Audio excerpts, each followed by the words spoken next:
السلام علیکم ناظرین، میں طارق اسماعیل ساگر آپ کی خدمت میں کچھ اہم گزارشات کے ساتھ۔ ناظرین کرام، بھارتی فوج کی صفوں میں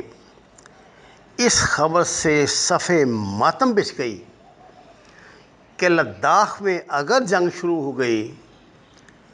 تو بھارت اپنی تمام تر کوششوں کے باوجود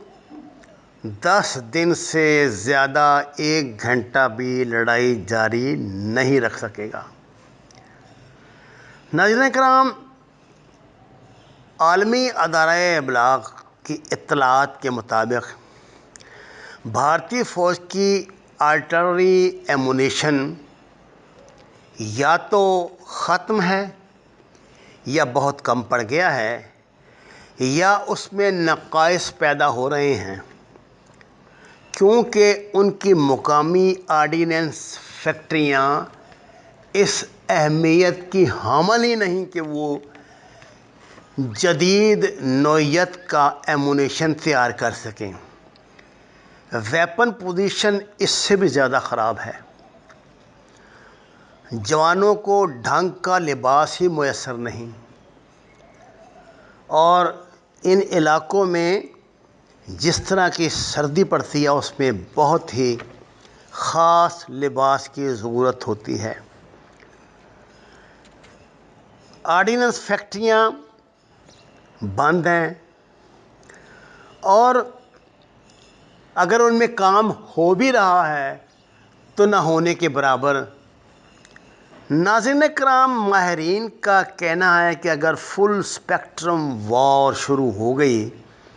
تو 10 دن کے اندر اندر بھارتی فوج کے چھولے مک جائیں گے، کسی قابل ہی نہیں رہے گی۔ اب بھارتی وزیر اعظم مسٹر مودی جو یہ سمجھتے ہیں کہ جس طرح انہوں نے ہیرا پھیری سے الیکشن جیت لیا تھا نا، اس طرح وہ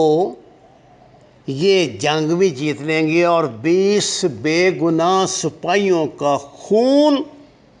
جو ان کی گردن پر ہے وہ شاید ہٹ جائے گا یا ٹل جائے گا، لیکن ایسا ممکن نہیں۔ ناظرین کرام، بھارتی فوج کی کارکردگی اور مسٹر مودی کی بڑکوں سے بھارتی حکومت، فوج اور عوام تینوں یہ سمجھ گئے ہیں کہ یہ ایک ان پروفیشنل فوج ہے، اور موجودہ حالات میں اسے ایک نکارہ فوج کہا جا سکتا ہے، جس کی رجمنٹوں کے افسران آپس میں لڑ رہے ہیں، ایک دوسرے کے ساتھ بیٹھ کے کھانا پسند نہیں کرتے۔ سکھوں اور گورکھوں نے عملاً جنگ سے علیحدگی کا اعلان کیا ہوا ہے، اور بھارتی عوام آج تک یہ معمہ حل نہیں کر سکی کہ 20 جوان ایک گولی چلے بغیر اپنی زندگی کس طرح ہار گئے۔ 20 تو چڑیاں نہیں ایک وقت میں کوئی شکاری مار سکتا، انسانوں کو خالی ہاتھوں سے مار دیا گیا، اور درجنوں تو بیچارے وہ ہیں جو اس لیے کئی جگہ اور محاذوں پہ مر گئے کہ ان تک طبی امداد ہی نہیں جاتی۔ اب مسٹر مودی بے پناہ پریشر میں ہیں، ان کو یہ خوف لگا رہتا ہے کہ کہیں لداخ میں ان سے کوئی غلطی نہ ہو جائے اور چین ناراض ہو کے جنگ نہ شروع کر دے۔ صورتحال یہ ہے ناظرین کہ اگر چین ایک قدم بھی آگے بڑھائے تو بھارتی میڈیا میں ہاہاکار مچ جاتی ہے۔ اب بھارتی عوام بار بار تقاضا کر رہے ہیں کہ چین قریب 20 سے 25 کلومیٹر جو علاقے پہ قابض ہو گیا ہے وہاں سے واپس ہو جائے، کیونکہ انہیں یہی کہا گیا ہے کہ چین پہلی پوزیشن پہ واپس چلا گیا ہے، لیکن حقائق اس کے برعکس ہیں۔ ناظرین کرام، اب آخری اطلاعات کے مطابق بھارتی وزیر اعظم نے اس کا حل یہ ڈھونڈا ہے کہ انہوں نے اپنے تینوں افواج کو بطور امداد 500 کروڑ روپیہ فی فوج، یعنی 500 کروڑ روپیہ آرمی کے لیے، 500 کروڑ روپیہ ایئر فورس کے لیے اور 500 کروڑ روپیہ انہوں نے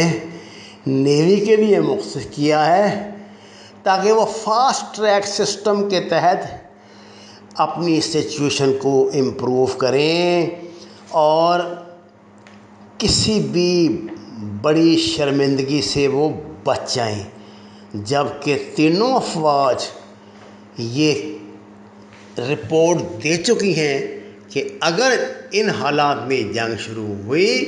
تو انہیں تاریخ کی بدترین ہزیمت کا سامنا کرنا پڑے گا۔ وما علینا الا البلاغ المبین۔ ناظرین کرام، آپ سے درخواست ہے قرآن اور نماز کو ترجمے کے ساتھ جانیے، جتنی بھی جگہ میسر ہو وہاں